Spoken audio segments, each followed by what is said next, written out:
everyone, Denise from Salvaged Inspirations, and welcome back to my channel. Today I have a really fun DIY for you. I'm going to use it to stage some furniture, and then my sister's going to take it over and bring it over to her house because she's actually the one who found this mirror at our local restore selling for $11. And this is totally her idea because she found an inspo piece selling online for over $500. So she looked at it and she goes, we can so do this, which really means, Denise, you do it. Anyways, just let me get set up and I'll be right back. Let's start. Here's the fun part.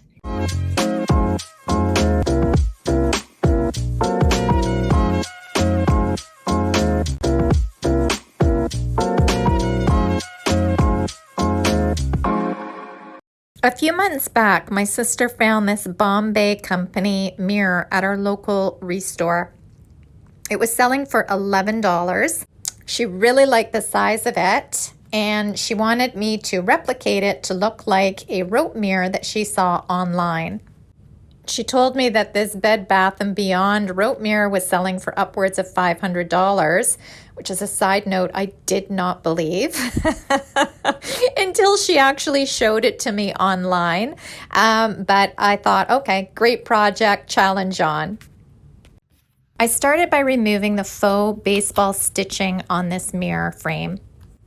The reason being is I didn't want the extra bulk underneath the rope after I glued it onto this frame. So even though it left a bunch of holes, it really doesn't make a difference because it's all going to be covered up by the rope.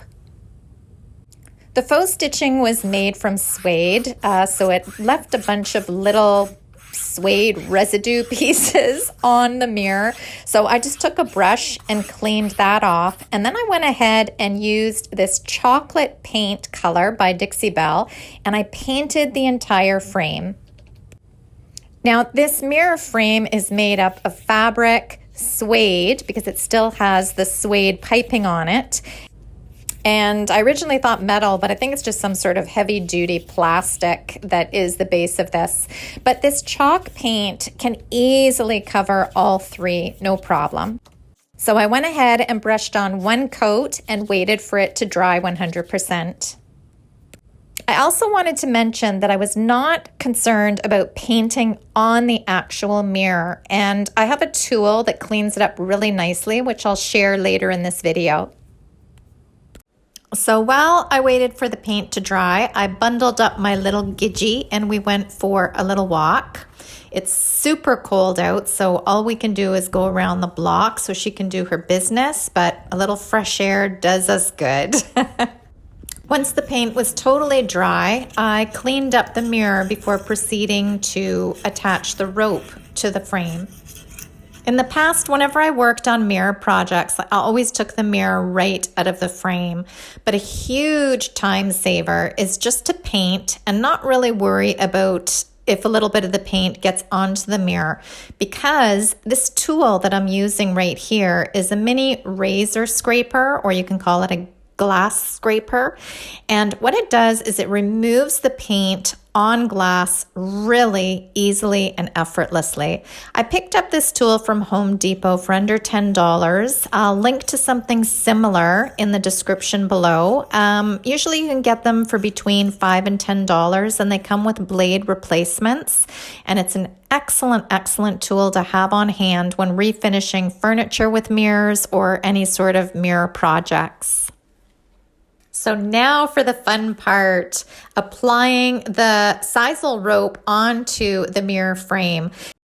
Here I needed a glue gun to apply the sisal rope onto the frame, and I started by using a dollar store glue gun, one of those small ones with the smaller craft glue sticks, and it works just fine. But Nick actually let me use his larger glue gun, which heated up a whole lot faster. It's a whole lot hotter. So when you're using these glue guns, be very careful because it's so easy to burn your fingers, which I actually did a few times until I got the hang of it. And later in the video, I'm going to be sharing a little tool that will really help save your fingers from getting burnt. I started gluing the rope on the inside of the mirror, and I just worked probably about 4 or 5 inches at a time. Glue sticks have about between 10 to 15 seconds workability time, so you have to work quite quickly with them. So just work in small areas that you feel are manageable. You don't want the glue starting to dry because it dries very quickly and then the rope is not going to adhere. Just a little quick tip, if you end up getting messy with your glue, which I'm not the cleanest worker, and the glue kind of, I don't know, I squished out too much here and there, just wait for it to dry and just pull it right off. It comes off very, very easily. To make a full circle and join the 2 ends of the sisal rope, I just cut the end and glued them together. I just used a little bit of extra glue along the seam and kind of fit them together. And here I used a popsicle stick to start my second row, which the popsicle stick or craft stick came in real handy afterwards, which you'll see later in the video. I started getting more comfortable using the glue gun, so I was working in a little bit larger areas, and I would just lay a bead of glue down on the frame right up against the first rope. So I just used the rope as my guide, laid down a bead of glue, and then pressed the rope right up next to the first row that I had done. You'll find that the more you work with the rope and the glue, and it just becomes easier and easier to work with, and you get faster and faster. Here I'm measuring out how much I'll need for my third row, and I'm just taking what I need off the huge spool, which did I mention I got for $3 or $4 at a garage sale? What a steal of a deal. I've used it in staging for my furniture makeovers. It's fabulous for staging and styling, but even better when you can use it on a project. So I just measured out how much I need for my third row. I cut the end and again started gluing.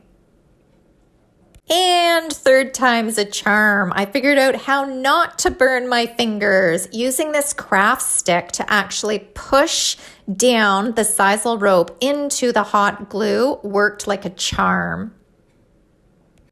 And here's a closer look. I just kept on working my way around, adding each of the sisal rope around and around, putting them close together as possible and gluing them down.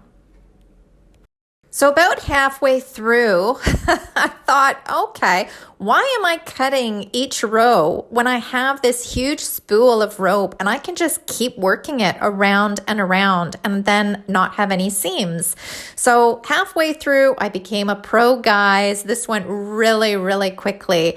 I would lay a bead of glue about, I don't know, maybe a quarter to halfway around this mirror frame. And then I just kept on working the rope around, and it went quite quickly once I got the hang of it. It took me slightly over an hour to completely cover the frame in this sisal rope, and that is the top and the sides included. When the mirror was 100% covered, then I went ahead and I cleaned off the little glue strings that had landed on the mirror, and I took some Windex and gave it a really good cleaning. And it was all finished, and I have to say, this mirror turned out even better than I imagined it would have. So a big thank you to my sister Andrea for encouraging me to try this out. Here's the before. And here's the after. And here's the inspiration piece my sister had sent me, selling for over $500. A cost breakdown for this DIY rope mirror. We paid $11 for the mirror at the Restore. I paid $3 or $4 for this sisal rope at a garage sale in Rochester, New York. What a find. That is fabulous. And for the little bit of paint that I used and the glue sticks, I would say would not have come to more than $5. So this DIY rope mirror from my sister cost no more than $20.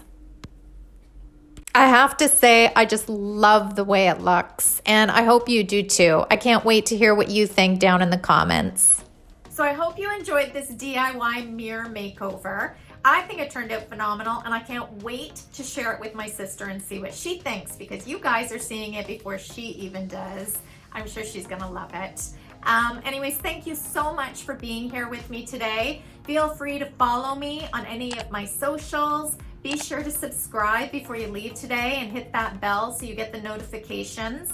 You can also follow me over at salvagedinspirations.com, where I have over 500 furniture painting tutorials teaching you how to make your furniture beautiful. Also have DIY projects to help you stage and style your furniture and also your home. So until next time, bye guys.